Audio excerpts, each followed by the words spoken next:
একটা ভক্ত কাহিনী, এটা ভক্ত লীলা, একটা ভক্ত চরিত্র আপনারা আস্বাদন করুন। আজ গুরুপত্নীর সতীত্ব নাশ এবং ব্রহ্মার মানসপুত্র বেত্রাসুরকে বধ করবার পরে স্বয়ং ভগবান দেবরাজ ইন্দ্রের প্রতি হলেন রুষ্ট। সেই কারণেই স্বয়ং ভগবান এক নারী মূর্তি রূপ ধারণ করে দেবরাজ ইন্দ্রকে ভয় দেখাতে লাগলেন। আর দেবরাজ ইন্দ্র ভয় পেয়ে উদ্ভ্রান্তের মতো আকাশ হতে পাতাল আর পাতাল হতে আকাশ, অবশেষে মায়ার সাহায্যে তিনি মানস সরোবরে পদ্মতন্ত্রের মধ্যে আশ্রয় নিলেন। কিন্তু তার সিংহাসন তো শূন্য। কিন্তু একজন দেবতার সিংহাসন তো শূন্য থাকতে পারে না। তাই সমস্ত দেবতারা কি করলেন? পরামর্শ করে মর্তধাম হতে সর্বগুণ সম্পন্ন চন্দ্রবংশীয় রাজা নহুষকে আনয়ন করে ইন্দ্রের সিংহাসনে উপবিষ্ট করেন। এবার এদিকে নহুষ কি করেছে? যাকে এনে ইন্দ্রের সিংহাসনে বসিয়েছে নহুষকে, সেই নহুষ কি করলো? একে তো তিনি মর্তধামের এক রাজা, চন্দ্রবংশীয় রাজা, একটা ক্ষমতা আছে। তার উপরে পেয়েছে দেবরাজ ইন্দ্রের সিংহাসন, দেবতার সিংহাসন, মানে কত বড় ক্ষমতা এবার বুঝতে পারছে। সেই ক্ষমতা মতো রাজা নহুষ কি করলো? চরিত্র চরিতার্থ করবার জন্য ইন্দ্র প্রিয়া শচী দেবীকে বিয়ের প্রস্তাব দিল। যেই বিয়ের প্রস্তাব দিয়েছে, এদিকে শচী তখন ছুটতে ছুটতে নারায়ণের কাছে গেলে, নারায়ণ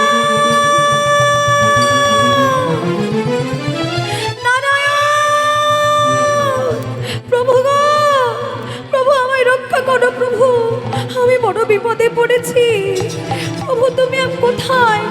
আমাকে দেখা দাও প্রভু, আমি বড় বিপদে পড়েছি প্রভু। নারায়ণ দেখা দিলেন শচীর কান্না শুনে। দেখা দিয়ে বলছে, শচী বলো তুমি কেন আমার শরণাপন্ন হলে? তখন শচী বলছে, প্রভু বড় অসহায় হয়ে আমি তোমার কাছে এসেছি। কি হয়েছে শচী বলো আমাকে। প্রভু গো, প্রভু তুমি তো সর্বেশ্বর নারায়ণ, তুমি পারো না এমন কোনো কাজ তো নেই, সব অসম্ভবকে তুমি একমাত্র সম্ভব করতে পারো। তুমি জানো ওই নহুষ এত বড় লম্পট, এত বড় বেঈমান, আমি একজন পতিব্রতা নারী, আমি একজন পতিব্রতা নারী হয়েও কি করে সে আমাকে বিয়ের প্রস্তাব দেয়? কিন্তু প্রভু আমি তো এই করতে পারবো না, আমি তো তার প্রস্তাবে রাজি হতে পারবো না, কারণ আমি একজন পতিব্রতা নারী। আমি নিজেকে কি করে বিলিয়ে দেব একটা চরিত্রহীন লম্পটের হাতে? না না না, এটা তো সম্ভব নয়, আর এটা আমি পারবো না। প্রভু গো, তুমি তুমি একটা কিছু করো, তুমি একটা কিছু করো প্রভু, একটা উপায় তুমি আমায় বলে দাও, আমি কি করব এখন, কি করব তুমি আমাকে বলে দাও। নারায়ণ তখন বলছে, শচী নহুষ তোমাকে বিয়ের প্রস্তাব দিয়েছে? হ্যাঁ প্রভু। ও কিন্তু শচী এ তো তোমার ভাগ্যের লিখন, এ তোমাকে মেনে নিতেই হবে মা, কিচ্ছু করার নেই, ভাগ্য যেভাবে লিখেছে সেইভাবে তোমাকে চলতে হবে। তুমি নহুষের প্রস্তাবে রাজি হয়ে যাও মা। শুনেই শচী ক্রোধান্বিত হয়ে বললে, অসম্ভব, এ আমি কিছুতেই পারবো না, আমি কিছুতেই পারবো না। তুমি এসব কি বলছো প্রভু, তুমি কি বলছো? তুমি তো সর্বেশ্বর নারায়ণ, সব অসম্ভবকে সম্ভব করা তোমার কাজ, আর তুমি ভগবান হয়ে আজ কথা বলছো। বুঝেছি বুঝেছি, তুমি আমাকে করুণা করবে না তো, তুমি আমাকে কৃপা করবে না, তাই তো? ঠিক আছে, আমি চাই না তোমার করুণা, চাই না আমি তোমার করুণা, আমি চলে যাচ্ছি, এখনই আমি চলে যাচ্ছি। এই বলে বৃহস্পতি কাছে ছুটে গেলেন শচী, দেবগুরু বৃহস্পতির কাছে ছুটে যেয়ে বৃহস্পতির কাছে যেয়ে বলছে, বাবা আমি বড় অসহায় হয়ে ছুটে এসেছি, আমাকে একটা উপায় বলে দাও না। বৃহস্পতি বলছে, বলো মা, তুমি কোন কারণে তুমি আমার কাছে ছুটে এসেছো, আমার কাছে আসার অর্থ? শচী বলছে, বাবা আসলে আসলে ওই নহুষ আমাকে বিয়ের প্রস্তাব দিয়েছে। সব কিছু খুলে বললেন, যা যা কিছু ঘটেছে সব কিছু খুলে বলেছে। তখন বৃহস্পতি মৃদু হেসে বলছে, মাগো আমারও যে একই কথা বলার, আমারও তো কিছু করার নেই গো মা। তোমার ভাগ্যে ছিল, তুমি এটা মেনে নাও।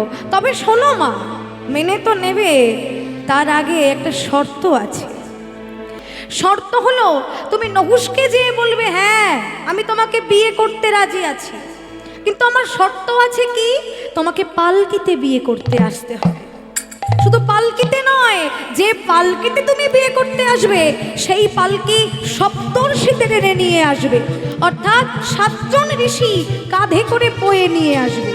তুমি কি রাজি? তুমি যদি রাজি থাকো তাহলে আমি তোমাকে বিয়ে করতে রাজি আছি। শচী তখন বলছে, কিন্তু বাবা নহুষ কি রাজি হবে? বলছে, হবে তো বটেই, ও তোমাকে পাওয়ার জন্য ব্যাকুল হয়ে আছে, ও তো অবশ্যই রাজি হবে। কামের নেশায়, তোমাকে পাওয়ার নেশায় তোমার প্রস্তাবে ঠিক রাজি হবে। আর যদি একবার ওই নহুষ রাজি হয়ে যায় তাহলে তোমার পথ পরিষ্কার হয়ে যায়। বাকিটা তুমি স্বচক্ষেই দেখতে পাবে মা, এবার তুমি ঘরে যাও। তখন বৃহস্পতির কথা মতো শচী ঘরে না এসে নহুষের কাছে গেলেন। নহুষের কাছে যে নহুষকে সব কিছু খুলে বললেন। আর নহুষ সেই শচীকে পাওয়ার নেশায়, কামের নেশায় শচীর প্রস্তাবে রাজি হয়ে গেল যে, শচী বেশ বেশ, তুমি যা বলেছ তাই হবে, তোমার কথা মতোই সব হবে। তাহলে আমি শুভ দিনে শুভক্ষণে বিয়ের আয়োজন করি। এই বলে দুজনের সম্মতি নিয়ে শুভক্ষণে শুভ লগ্নে শুভ বিবাহের আয়োজন করলেন। চারিদিকে বাজি বাজনা হচ্ছে, শুভক্ষণে বিবাহ হচ্ছে। তুলধ্বনি করুন, বিদায় বল, হরি বল, হরি বল।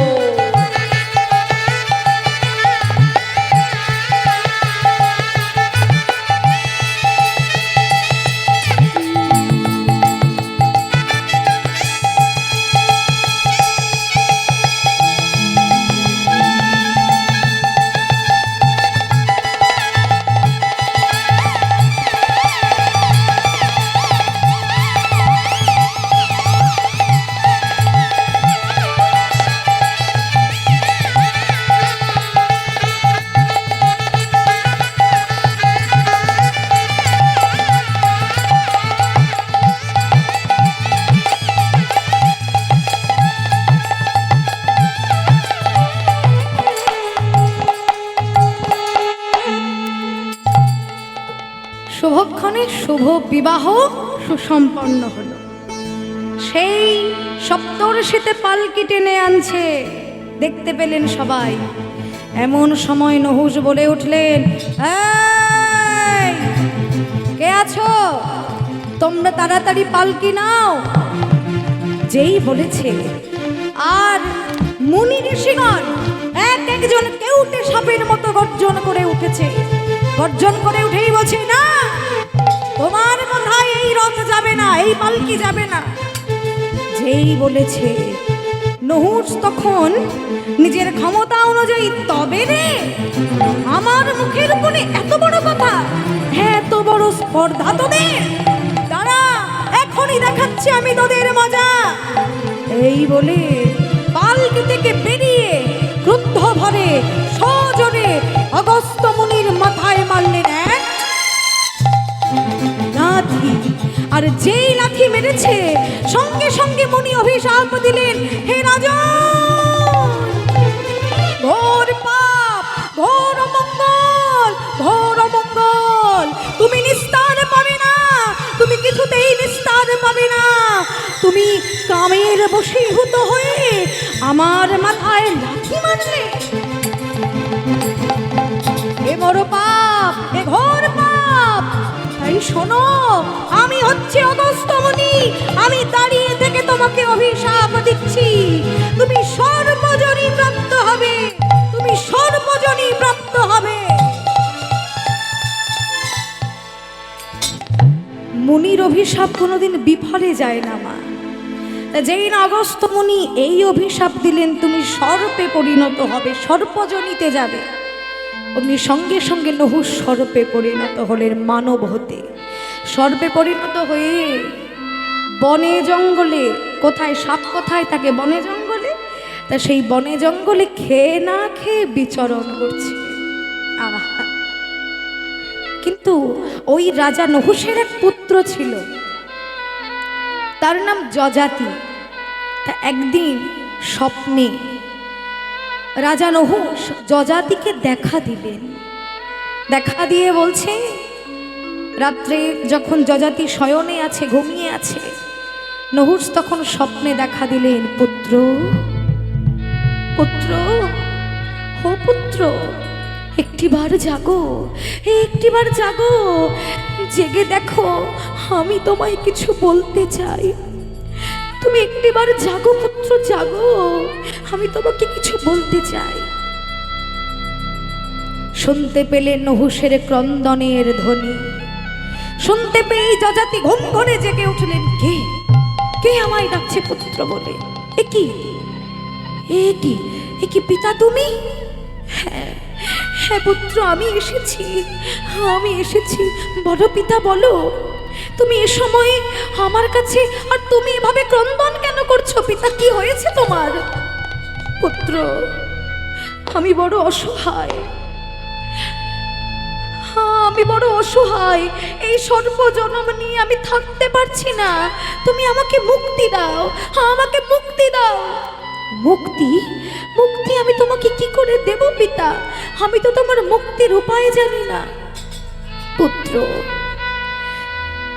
আমি হচ্ছি তোমার জন্মদাতা পিতা, আমি নিজের কোলে পিঠে করে তোমাকে মানুষ করেছি, এই পৃথিবীর আলো দেখিয়েছি, তুমি ছাড়া এই জগতে আমার আর কে আছে? তাই তুমি একমাত্র পারো আমার মুক্তি দান করতে। তবে শোনো, আমার মুক্তি কিন্তু অন্য কোথাও লেখা নেই, শুধুমাত্র আমার মুক্তি হবে যদি তুমি একটা যজ্ঞ করতে পারো। যজ্ঞ? কি সেই যজ্ঞ যে যজ্ঞে তুমি তুমি মুক্ত, তুমি মুক্ত হয়ে যাবে, তুমি মুক্তি পাবে? যে যজ্ঞ তুমি আমার মুক্তি লাভের জন্য করবে, সেই যজ্ঞের নাম হলো নরমেধ যজ্ঞ। কি বলছো পিতা? নরমেধ যজ্ঞ? সে কি নরমেধ যজ্ঞ? নরমেধ যজ্ঞ করলে পিতা মুক্তি পাবে? যজাতি একটু শিহরিত হলে। কেন জানেন? নরমেধ মানে কি? নর মানে মানুষ, আর মেধ মানে হচ্ছে পোড়ানো, মানুষ পুড়িয়ে যজ্ঞ। আমরা শুনেছি যজ্ঞ করতে হলে কাঠ ঘৃত লাগে, তাই না? কাঠ ঘৃত পুড়িয়ে যজ্ঞ করতে হয়, কিন্তু মানুষ পুড়িয়ে যে যজ্ঞ করতে হয়, সে যজ্ঞ কি এত সহজ হবে? এ যে বড় কঠিন যজ্ঞ। যজাতি তখন একটু অবাক হলে, পিতা, এই নরমেধ যজ্ঞ করতে হবে তোমার মুক্তির জন্য? হ্যাঁ, এই নরমেধ যজ্ঞই আমার মুক্তির একমাত্র উপায়, তাছাড়া আমি মুক্তি পাবো না।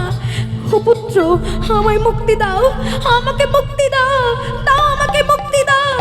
তুমি নরমেধ যজ্ঞ, তুমি নরমেধ যজ্ঞ করো, তুমি নরমেধ যজ্ঞের ব্যবস্থা করো, আমাকে মুক্তি দাও, মুক্তি দাও। যজাতি মনে মনে চিন্তা করছে, এদিকে আমি একটা মানুষকে পুড়িয়ে কি করে যজ্ঞ করব, আবার ওদিকে ভাবছে আমার নিজ পিতার আর্তনাদ। তারপরে কিছুক্ষণ ভাবনা চিন্তার পরে যজাতি বলছে, মনে মনে চিন্তা করছে, না, আমার পিতা হচ্ছে আমার জন্মদাতা, পিতা ছাড়া এ জগতে আমার আর কে আছে? পিতার আজ্ঞা পালন করা প্রত্যেক সন্তানের কর্তব্য। তাই সে যত বড়ই কঠিন যজ্ঞ হোক না কেন, সেই যজ্ঞ আমাকে করতেই হবে, করতেই হবে। তাই তখন নহুষকে বলছে, পিতা, পিতা গো, বেশ, তুমি যা বলেছ তাই হবে পিতা, তুমি যা বলেছ তাই হবে। তোমার মুক্তির জন্য আমি সব কিছু করতে পারি, এমনকি নিজের এই প্রাণটাকে আমি দিতে পারি। তুমি তুমি যজ্ঞ করতে বলছো তো, বেশ, তাই হবে, যজ্ঞ আমি করব। হ্যাঁ, আমি দেবই দেব, আমি নরমেধ যজ্ঞ। এই বলতে বলতে যযাতির ঘুম ভেঙে গেল। আর ঘুম ভেঙে বুঝতে পারলেন যে আমি স্বপ্ন দর্শন করেছি। আর স্বপ্ন দর্শন করে উঠেই সেই স্বপ্নের কথা যখন মনে পড়ল, পিতৃ আদেশ, সঙ্গে সঙ্গে আর বিলম্ব করলেন না, নিজের সারথীকে ডাকছে, সুমন্ত, সুমন্ত, কোথায় আছো সারথী? শীঘ্র করে ছুটে এসো। মহারাজ ডাকছে জেনে সুমন্ত ছুটে এলেন। রাজামশাই, আমায় ডাকছেন? সারথী, এসেছো? শীঘ্র করে যাও, মহামুনি বশিষ্ঠকে একবার আমার কাছে নিয়ে এসো। সারথী রাজার আদেশ মাথায় নিয়ে মুনি আশ্রমে গেলেন। মুনি আশ্রমে যে মহামুনি বশিষ্ঠকে প্রণাম করলেন। মুনিবর প্রণাম, আপনাকে নিতে পাঠিয়েছে রাজা যযাতি। আপনি আসুন, শীঘ্র করে চলুন আমার রথে চেপে। মহামুনি আর কোনো কথা না বলে সারথীর রথে চেপে এলেন যযাতির রাজসভায়। তা যেই এসে দাঁড়িয়েছে মহামুনি রাজসভায়, সঙ্গে সঙ্গে যযাতি মহামুনিকে দেখে ছুটে এসে প্রণাম করলে, মুনিবর, মুনিবর। রাজা, কি হলো? তুমি আমাকে ডেকে পাঠিয়েছো কেন এখন? রাজা তখন বলছে, মুনিবর, আপনাকে ডেকে পাঠানোর একটাই কারণ, আমার পিতৃ আদেশে তার আত্মার শান্তি কামনার্থে একটা যজ্ঞ করতে হবে। তা এই যজ্ঞ কিভাবে করতে হবে, কি কি উপকরণ লাগবে তা তো আমি জানি না। আপনি একজন বিজ্ঞ ব্যক্তি, তাই আপনাকে আনয়ন করলাম, তাতে আপনি একটু আমাকে বলে দিতে পারেন। মহামুনি বলছে, বেশ, তো পিতার আদেশে তুমি যজ্ঞ করবে, এ তো বড় ভালো কথা। তা তোমার পিতা কোন যজ্ঞের কথা বলে গেছেন? আগে মুনিবর, আমার পিতা যে যজ্ঞের কথা আমাকে বলে গিয়েছেন সেই যজ্ঞের নাম হলো নরমেধ যজ্ঞ। কি এ কি বলছো তুমি? নরমেধ যজ্ঞের কথা বলেছে? হ্যাঁ, কিন্তু মুনিবর, আপনি এমন কেন করছেন? কি হলো? আপনি এমন কেন করছেন মুনিবর? না না না রাজা, না না, তুমি পারবে না। এই যজ্ঞ যে এত সহজ নয় মুনি, এত সহজ নয় রাজা, এত সহজ নয়। তুমি পারবে না এই যজ্ঞ করতে।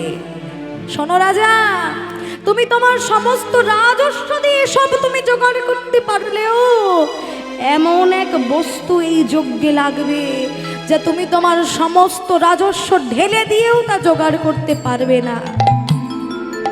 রাজা তখন হাসলেন। কি বলছেন আপনি মুনিবর? আমি হচ্ছি রাজা, আমার কোনো কিছুর অভাব নেই। কি সেই বস্তু যা আমি জোগাড় করতে পারবো না? আছে, আছে, এটাই হচ্ছে প্রধান উপকরণ এই নরমেধ যজ্ঞের। রাজা বললেন, মুনিবর, এই যে আমার পিতৃ আদেশ, সে যত বড়ই কঠিন বস্তু হোক না কেন আমাকে আনতেই হবে। আপনি শুধু একবার বলুন, কি সেই বস্তু যা আমি জোগাড় করতে পারবো না? বলছি আমাকে জোগাড় করতেই হবে। মুনি বলছে, বেশ, শোনো, তুমি যখন এত করে শুনতে চাইছো, তখন তাহলে বলি, এই যজ্ঞের যে সব থেকে প্রধান উপকরণ, যেটা না হলে এই যজ্ঞ সম্পূর্ণই হবে না, সেই বস্তু কি জানো? শোনো, অষ্টম বয়সে বালক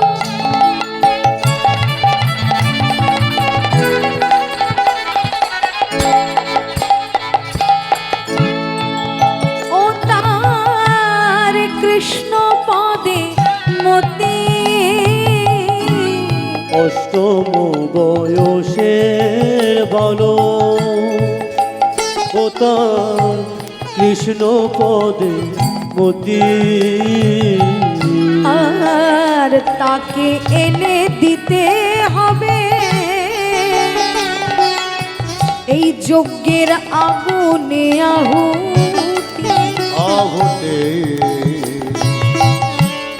তাকে এনে দিতে হবে যজ্ঞের আগুনে আহুতি। একটা কৃষ্ণ ভক্ত বালক লাগবে, একটা কৃষ্ণ ভক্ত বালক তুমি লাগবে, যদি যজ্ঞ করতে চাও, একটা কৃষ্ণ ভক্ত বালক লাগবে। তুমি যদি যজ্ঞ করিতে যাও, তার অষ্টম বৎসর বয়স হবে, যদি যজ্ঞ করিতে যাও, তার অষ্টম বৎসর বয়স লাগবে। যদি যজ্ঞ করিতে যাও, অষ্টম বছর বয়স লাগবে। যদি যজ্ঞ করিতে তার যাও, অষ্টম বছর বয়স লাগবে। একটা কৃষ্ণ ভক্ত বালক লাগবে, আর তাকে এনে দিতে হবে যজ্ঞের আগুনে আহুতি। আহুতি তাকে এনে দিতে হবে যজ্ঞের আগুনে আহুতি। অষ্টম বয়সের বালক, তার কৃষ্ণ পদে মতি। আহা, 8 বছরের একটা বালক, যে কৃষ্ণ ভক্ত, কৃষ্ণ পদে যার মতি, সেই বালক লাগবে এই যজ্ঞে। তাকে এনে দিতে হবে ওই যজ্ঞের আগুনে আহুতি। ওই যজ্ঞের আগুনে তাকে ফেলে পুড়িয়ে মারতে হবে। কত বড় মর্মান্তিক লীলা, বুঝতে পারছেন বা? একটা ছোট্ট বালক, তাকে কিনা যজ্ঞের আগুনে পুড়িয়ে মারলে তবে যযাতির পিতার আত্মার শান্তি পাবে। এ জগতে আপনাদেরও সন্তান আছে না মা? আপনারা বলুন, ছোট্ট কুশধ্বজ যাকে নিয়ে আজকে লীলা, এই যে আজকে যে লীলাটা পরিবেশন হচ্ছে, এই লীলাটা আজকে কুশধ্বজকে নিয়ে, 8 বছরের একটা শিশু বালক। আপনারা শুনুন যে কি করে এই এত অল্প বয়সে সে ভগবানের কৃপা পেল। আমরা তো কৃষ্ণ ভজন করি না, ভগবানকে তো আমরা ডাকি, ডাকতে জানি না, কিন্তু ছোট বয়সে কি করে ভগবানের কৃপা পেল দেখুন। আজকে গোটা জগতে উদাহরণ স্বরূপ এই কুশধ্বজ, ভক্ত প্রহ্লাদ, ভক্ত ধ্রুব, ভক্ত কুশধ্বজ, এরা অল্প বয়সে ভগবানের কৃপা পেয়েছিল। শুনুন, তাই আজকে সেই বালককে তোমাকে এনে দিতে হবে। যযাতি বলছে, মুনিবর শুধু 8 বছরের বালক হলে হয়ে যাবে? বলছে না না না, শুধু 8 বছরের বালক হলে হবে না, তাকে তো 8 বছরের বালক হতে হবে, সেই সঙ্গে তাকে হতে হবে কৃষ্ণ ভক্ত। শুধু কৃষ্ণ ভক্ত হলে হবে না, তাকে হতে হবে ব্রাহ্মণ। শুধু ব্রাহ্মণ হলে হবে না, তাকে হতে হবে গৌর বর্ণ দেহ। সেই বালক তবেই ওই যজ্ঞে লাগবে, নয়তো যজ্ঞে কিন্তু লাগবে না। তখন রাজা বলছে, মুনিবর আপনি কোনো চিন্তা করবেন না, পুত্র সময় মতো জোগাড় হয়ে যাবে। আর তাছাড়া আমার এই রাজত্বেই কত দরিদ্র ব্রাহ্মণ আছে, যাদের হয়তো এক মুঠো ক্ষুধার অন্ন জোটে না। আমি না হয় সেই ব্রাহ্মণের কাছে যে আঁচল পেতে একটি সন্তান ভিক্ষা চাইব। আমি জানি সবাই সব কিছু দিতে পারে, কিন্তু সন্তান, সন্তান কোনো মা দিতে পারে না। কিন্তু সন্তান তো আমার লাগবে। যদি দিতে রাজি না হয়, তাহলে না হয় আমি বহুমূল্য অর্থ, যত চাইবে তত অর্থ তাকে দেব, দিয়ে আমি কিনে নেব। মুনি বললেন, কিন্তু রাজা অর্থেও যদি রাজি না হয়? রাজা বললেন, যদি অর্থেও রাজি না হয় তাহলে শেষ পর্যন্ত সেই কোলের ছেলেকে চুলের মুঠি ধরে টানতে টানতে আমি ওই আগুনে নিক্ষেপ করব, তবেই না হবে আমার পিতার আত্মার শান্তি।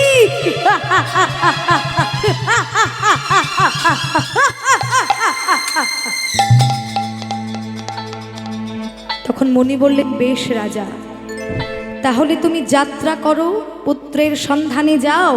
তবে শোনো, সময় দিলাম 3 দিন, এর মধ্যে পুত্র জোগাড় করে আনতে না পারলে কিন্তু তোমার যজ্ঞ সম্পন্ন হবে না। তবে শোনো শোনো, আরো আছে, কি জানো তো, এই যজ্ঞে আরো কি কি লাগবে? যারা যজ্ঞ করবে তাদেরকে তো লাগবে লক্ষ লক্ষ মুনি চাই, সঙ্গেতে ব্রাহ্মণ। আর লক্ষ লক্ষ মুনি যায় সঙ্গেতে ব্রাহ্মণ। পট্ট বস্ত্র দিয়ে তাদের করবে সম্ভাষণ, পট্ট বস্ত্র দিয়ে তাদের করবে সম্ভাষণ।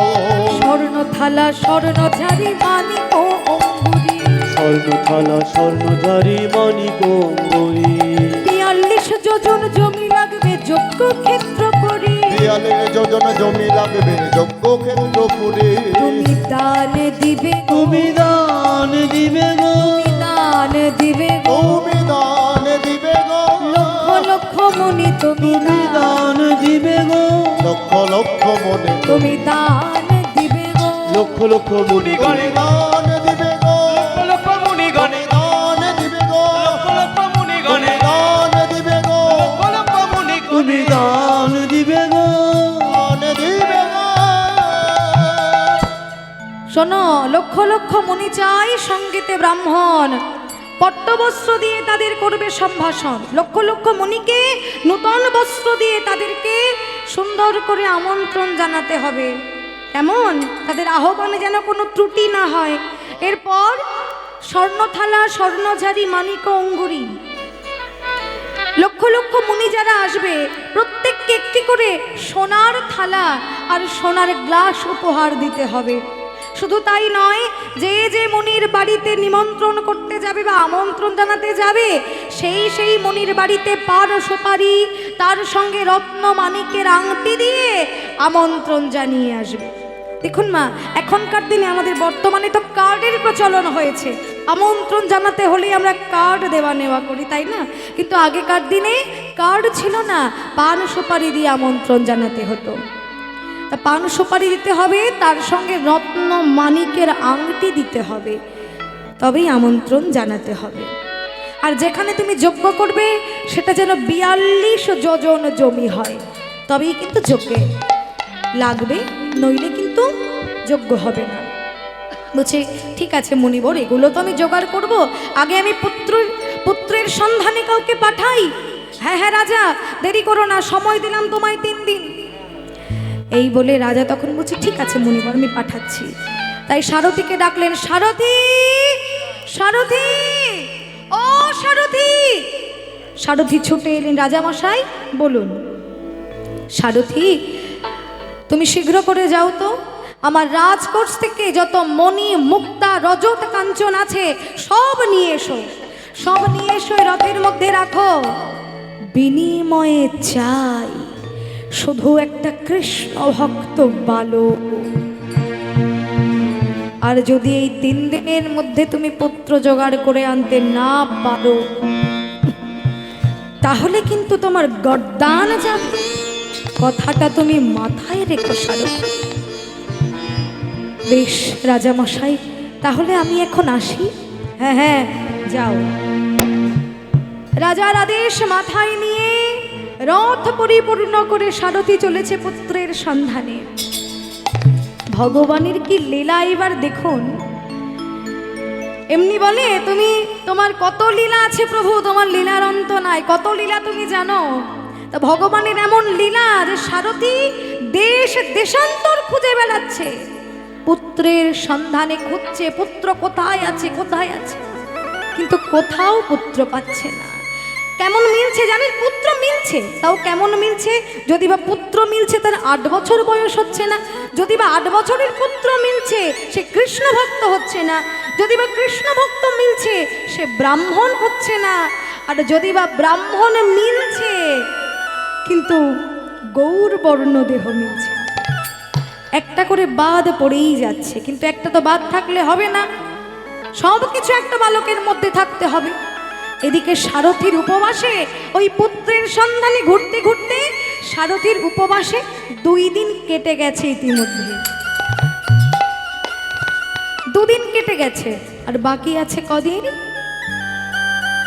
1 দিন, মাত্র 1 দিন বাকি আছে। সারথী আর চলতে পারছে না, 2 দিন খাওয়া নাই ঘুম নাই, আর কত সময় চলবে? চলতে পারছে না। এবার ধীরে ধীরে ধীরে ধীরে যাচ্ছে, এমন সময় দেখছে অদূরে একটা বটবৃক্ষ, ভাবছে বটবৃক্ষ যাই, ওখানে যে বরং কিছুক্ষণ বিশ্রাম করে আবার না হয় পুত্রের সন্ধানে যাব। এই বলে রথখানি ওই বটবৃক্ষের নিচে এসে রথ রেখে বিশ্রাম করছে, আর মনে মনে সেই কথাই ভাবছে, হে দয়া, এ তোমার কেমন লীলা, এ তোমার কেমন লীলা দয়াল।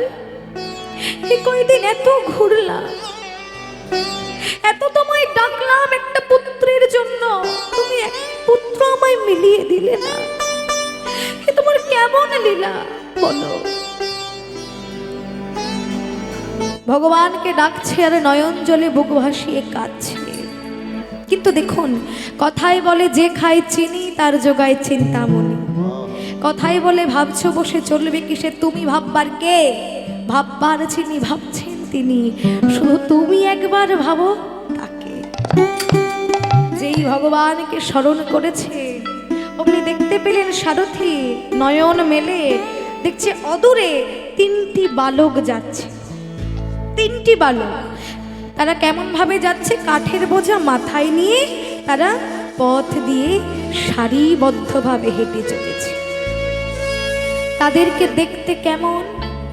চক্ষু কোঠরগত প্রায়, পরনে লজ্জা নিবারণের জন্য ছিন্ন বস্ত্র, মাথায় রুক্ষ কেশ, কাঠের বোঝা মাথায় নিয়ে আর চলতে পারছে না। কারণ এমনই এক দরিদ্র ঘরে জন্ম তাদের, হয়তো তারা 3 দিন কিছু খায়নি, অনাহারে আছে, মা বাবা গেছে ভিক্ষায়, আর এইভাবে 3 ভাই, ছোট্ট ছোট্ট 3টি ছেলে, তারা এইভাবে কাঠের বোঝা মাথায় নিয়ে কাঠ কুড়িয়ে বেড়াচ্ছে। দেখতে পেলেন যে ওই 3টি বালকের মধ্যে যে সবার বড় দাদা, সেই বড় দাদা সব থেকে যে ছোট ভাই, সেই ছোট ভাইকে ডাকছে আর বলছে, ভাই ভাই,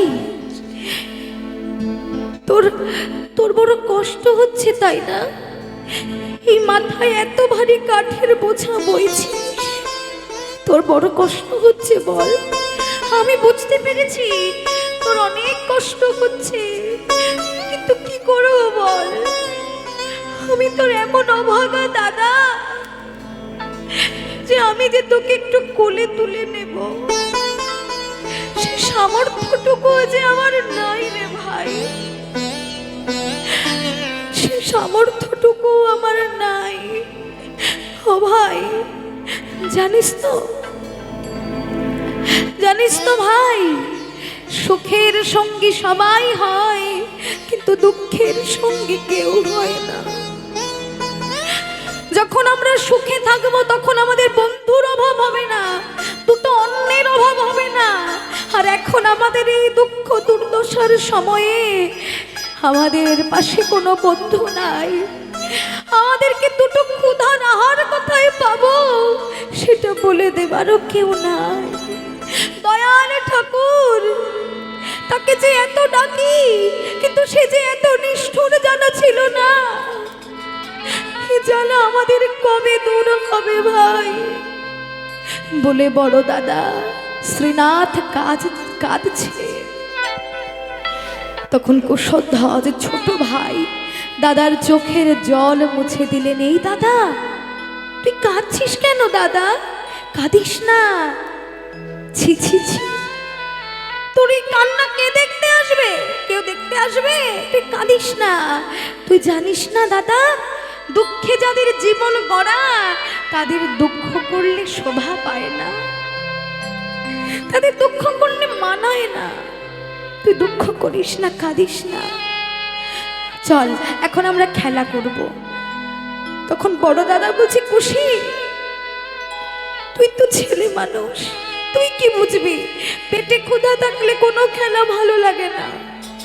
খুশি বলছে, দাদা আমি জানি, আমি বুঝতে পারছি তোর অনেক কষ্ট হচ্ছে, কিন্তু দাদা আমি যে খেলার কথা বলছি সেই খেলা করলে যেমন এই ক্ষুধার জ্বালা জুড়িয়ে যাবে, তেমনি এই ভবের ত্রিতাপ জ্বালা দূরে যাবে। চল দাদা, এখন আমরা সেই খেলা খেলবো। সেই খেলার নাম হলো রাধা গোবিন্দ যুগল চরণ খেলা। রাধা গোবিন্দ যুগল খেলা, হ্যাঁ। কিন্তু খুশি, তুই কি পাগল হলি ভাই? এই গভীর মনোমাঝে তুই কোথায় পাবি রাধা, কোথায় পাবি কৃষ্ণ? বলছি, কেন দাদা? মনে ভক্তি থাকলে সব কিছু সম্ভব। কথাই বলে না, ভক্তি যার ভগবান তার, সর্বশাস্ত্রে কয় ভক্তি না থাকিলে প্রেম কভু নহে উপজয়। অর্থাৎ যার ভক্তি আছে তার আর কিছু না থাকুক, যার কাছে ভক্তি আছে ভগবান তার কাছে আসতে বাধ্য। তাই আজ আমার গোবিন্দ চরণ সেবা করতে পারছি না তো কি হয়েছে? তোরা তো আছিস, তোরা আমার দুই দাদা, তোদেরকেই না হয় আমি রাধা গোবিন্দ, আমার রাধা গিরিধারী রূপে আমি সেবা দেব। দাদা তোরা এক কাজ কর, বন হতে কুশধ্বজ তাড়াতাড়ি করে দুটো ফুল তুলে এনে নয়নের ওই পবিত্র গঙ্গা জল দিয়ে দুই দাদাকে রাধাকৃষ্ণ সাজিয়ে নয়ন জলে পূজা দিচ্ছে, চরণ সেবা করছে। আর বলছে, দাদা মনটা দাদা করে সাদা,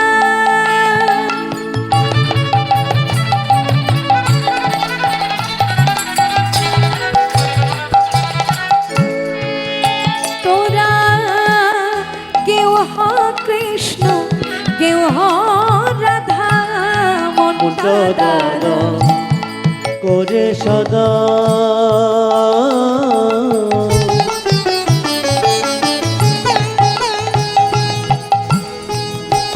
তোরা কেউ হ কৃষ্ণ কেউ হ রাধা, আমি ভক্তি ভরে পূজা দিতে চাই দাদা। ভক্তি ভরে ভক্তি ভরে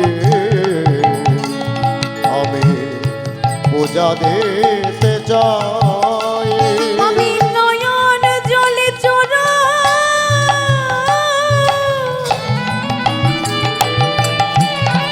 নয়ন জলে চরণ ধোয়াই দেব। আমি নয়ন জলে চরণ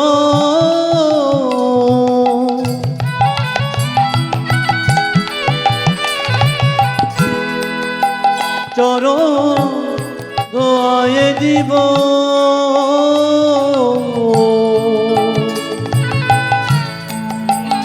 আমি নয়ন জলে চরণ ধোয়ায়ে দিব। আমার কোনো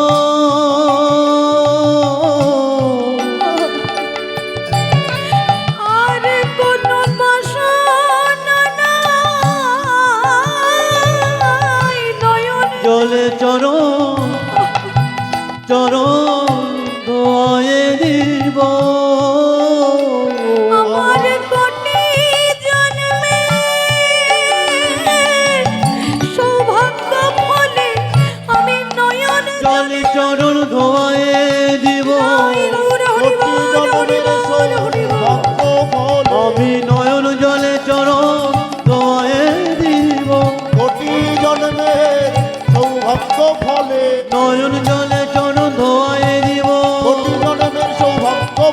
নয়ন জলে চরণ ধোয়ায় দিব, প্রতি জনমের সৌভাগ্য ফলে আমি নয়ন জলে চরণ ধোয়ায় দিব। ভক্তি ভরে পূজা দিতে চাই, ভক্তি ভরে পূজা দিতে চাই। ভক্তি ভরে পূজা দিতে চাই। এই বলে কুশধ্বজ নয়নের জলে বুক ভাসিয়ে দুই দাদাকে রাধা কৃষ্ণ জ্ঞানে সেবা পূজা করছে। হে কৃষ্ণ করুণা সিন্ধু, করুণা সিন্ধু দীনবন্ধু জগৎপতি, দীনবন্ধু জগৎপতে, গোপেশ গোপিকা গোপিকা কান্ত রাধা কান্ত নমস্তু। রাধা কান্ত নমস্তুতে। ওই দৃশ্য লক্ষ্য করলেন সারথি। এ কি? আরে ওই যে বালকটা পূজা দিচ্ছে, ওকে তো দেখে মনে হচ্ছে 8 বছর বয়স। এত ভক্তি, এতটুকু ছেলের মধ্যে এত ভক্তি। কৃষ্ণ ভক্ত তো বটেই, দেখতে অপূর্ব, গৌরবর্ণ দেহ, সবই তো দেখছি মিলে যাচ্ছে। কিন্তু ব্রাহ্মণের ছেলে কিনা এটা তো আমাকে জানতে হবে। তাই বসে না থেকে ওর কাছে যাই। এই বলে কুশধ্বজের কাছে গেলে, কুশধ্বজের কাছে যেয়ে বলছে, বালক এদিকে এসো, তোমার নাম কি? বলছে আমার নাম তো বলবো, কিন্তু আমরা 3 ভাই, আমার দাদাদের নাম শুনবে না? বলছে বলো তাহলে তোমার দাদাদের নাম, তোমার নাম। বলছে এই হচ্ছে আমার বড় দাদা শ্রীনাথ, এই হচ্ছে মেজ দাদা বল্লভ, আর আমি সকলের ছোট, আমার নাম কুশধ্বজ। আমার মা আমাকে আদর করে ডাকে কুশি বলে। বলছে বাহ, তোমার কি সুন্দর নাম। আচ্ছা তোমার পিতার নাম? আমার পিতার নাম জনার্দন মিশ্র, আমি ব্রাহ্মণের ছেলে। কিন্তু তুমি কে বলো, তোমাকে তো চিনলাম না। বলছে আমায় তুমি চিনবে না, আমি পথ ভোলা পথিক। আচ্ছা বেশ, তুমি খেলা করো, আমি একটু তোমার বাবার সঙ্গে দেখা করে আসি। এই বলে সারথি রথ নিয়ে চলে গেলেন ব্রাহ্মণের কুটির দ্বারে। যে দেখছে যে ব্রাহ্মণ আজ কোনো ভিক্ষা না পেয়ে শূন্য ঝোলাটা ঠাকুরের সামনে রেখে দিয়ে কাঁদছে, নয়ন জলে বুক ভাসিয়ে আর বলছে, হে দয়াল, একে তোমার নিদারুণ পরীক্ষা। যারা তোমায় ডাকে, তোমায় ভজে, তাদেরকে কি তুমি এমনি করে কাঁদাও দয়াল? এতদিন জানতাম কেহ নাহি যার, তুমি আছো তার। আছোই দয়ালো করি, কি আছে আমার, কি দিব তোমার, আছোই নয়ন বাড়ি, আমার কি আছে তোমায় আমি কি দেব?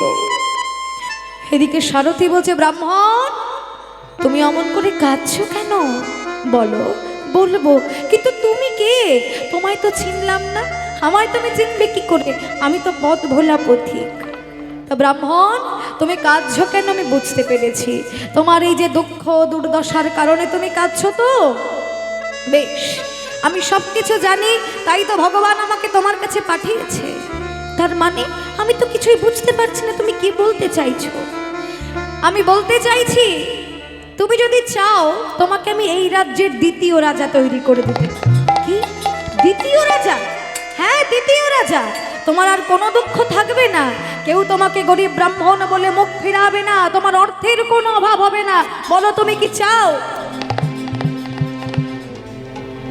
পথিক, যাদের ঘরে জোটে না ক্ষুধার অন্ন, মাথায় জোটে না তেল, জোটে না এক টুকরো বস্ত্র, যাদের ঘরে স্বামী স্ত্রী 3 ছেলের উপবাসের জ্বালা, তাদেরকে করবে তুমি রাজা? বলছে হ্যাঁ, আমি তো বললাম তোমায় রাজা করব, তো আমি করবই, তোমার আর কোনো দুঃখ থাকবে না, কেউ তোমাকে গরিব ব্রাহ্মণ বলে মুখ ফিরাবে না। কিন্তু ব্রাহ্মণ, আমি যে তোমাকে রাজা করব, এর বিনিময়ে আমাকেও তো কিছু না কিছু দিতে হবে। তা শোনো, আমায় কি দিতে হবে জানো? তোমার ওই কুশি রতন, তোমার ছেলে, তোমার ছোট ছেলেকে আমায় দান করো, আমি তোমায় সর্বস্ব দিয়ে দেব বলে রথের দরজা খুলে দিয়ে বলছে, নাও এই ধন ঐশ্বর্য যত যা কিছু আছে সব তোমার, আর তুমি কুশিকে আমায় দাও। এ তুমি কি বলছো সারথি? এ তুমি কি বলছো পথিক? আমার কুশিকে তোমায় দিয়ে দেব? না না না না, এ হতে পারে না। ও যে আমার একার সম্পদ নয়, ও যে ওর মায়ের আঁচলের ধন, আমি কেমন করে তোমায় দিয়ে দেব? এদিকে মা ছুটে এসেছে, এদিকে মা ছুটে এসে বলছে, কি হলো? তুমি কি বলছো? তুমি আমার কুশধ্বজকে দিয়ে দিচ্ছ? হ্যাঁ ব্রাহ্মণী, আমি তোমার কুশধ্বজকে বিক্রি করে দিয়েছি অন্যের কাছে। তার মানে তুমি এ কি করেছো স্বামী? তুমি আমার কুশধ্বজকে বিক্রি করে দিয়েছো? হ্যাঁ, এছাড়া যে আমার কাছে আর কোনো উপায় ছিল না। মা তখন কাঁদছে, কুশধ্বজ তখন ছুটে এসেছে, ছুটে এসে বলছে, ও মা কেঁদো না, তোমরা দিয়ে দাও আমায় পথিককে, দিয়ে দাও, দিয়ে দাও, তোমরা আমার জন্য দুঃখ করো না, আমার জন্য কেঁদো না, তোমরা কৃষ্ণ বলে কাঁদো, আমি আসি মা। এই বলে সারথি কুশধ্বজের হাত ধরে নিয়ে গেলেন চিরদিনের মতো। পরের সম্প্রদায় এসে গেছে, তো আমি তো বেশি বিস্তারে যেতে পারবো না। তেমন সময় কুশধ্বজকে নিয়ে রথ এসে পৌঁছলো রাজদরবারে। রাজদরবারে যেই পৌঁছেছে তখন রাজা বলছে, সারথি তুমি আমার সেই পুত্র এনেছো? বলছে, হ্যাঁ এনেছি। এবার যাও তাকে গঙ্গা স্নান করিয়ে নিয়ে এসো। গঙ্গা স্নান করিয়ে গৈরিক বসন পরিয়ে বলছে, তুমি কি আর কিছু পড়বে? বলছে, হ্যাঁ আমার সর্বাঙ্গে কৃষ্ণ নাম লিখে দাও। বলছে, অবশ্যই দেব। তারপর তোমার যদি কিছু খেতে ইচ্ছা জাগে? বলছে, না কিছু খেতে ইচ্ছা নাই। তাহলে তাহলে তোমার যে ভগবানকে ভালো লাগে তুমি তাকে একবার ডাকো শেষবারের মতো। তখন খুশি যেই ভগবানকে ডেকেছে অমনি বৈকুণ্ঠের আসন টলে উঠল।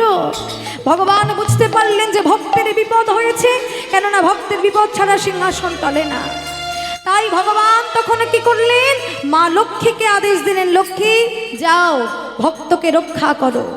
তখন লক্ষ্মী যে কি করলেন, সেই যজ্ঞস্থলে এসে উপনীত হলেন এবং উপনীত হয়ে কুশধ্বজের মায়ের মূর্তি ধরে অগ্নিকুণ্ডের মাঝে বসে হাতছানি দিয়ে রাখছে আর বলছে, খুশি এই দেখ আমি মা এসেছি, আয় আমার কাছে আয়। কুশধ্বজের মায়ের মূর্তি ধরে যখন মা অগ্নিকুণ্ড মাঝে বসে ডাকছে, তখন কুশধ্বজ মাকে দর্শন করে ছুটে যে অগ্নিকুণ্ড মাঝে ঝাঁপিয়ে পড়লেন। আর তখন কি হলো, মা কমলা কুশধ্বজকে কোলে নিয়ে বসলেন। তাই আজ সেই অগ্নিকুণ্ড মাঝে ভক্তমার ভগবানের মিলন হইল। ভক্ত আর ভগবান হরিবল, ভক্তমার ভগবানের মিলন হইল। আরে ভক্ত আর ভগবানের মিলন হইল। প্রেমানন্দে সবাই মিলে হরি হরি বলো। আর প্রেমানন্দে সবাই মিলে হরি হরি বলো। তাই গৌর হরি বল, নিত্যানন্দ বল, অদ্বৈত বল, শিবায় গদাধরের বল। তাই গৌর হরি বল, নিত্যানন্দ বল, অদ্বৈত বল, শিবায় গদাধরের বল। হরি হরি বল, গৌর হরি বল, হরি হরি বল, গৌর হরি বল, হরি হরি বল, গৌর হরি। হরি বল। জয় নিতাই, জয় গৌর। ভক্তমণ্ডলী ভক্তিমতী মায়েরা এখানে লীলা বিশ্রাম রাখছি। সকলে ভালো থাকবেন, সুস্থ থাকবেন, আনন্দে থাকবেন। পরবর্তী লীলা আপনারা শ্রবণ করুন। জয় রাধে রাধে গোবিন্দ, জয় জয় রাধে রাধে গোবিন্দ জয় জয় রাধে রাধে গোবিন্দ, জয় জয় রাধে রাধে গোবিন্দ জয় হরি বল।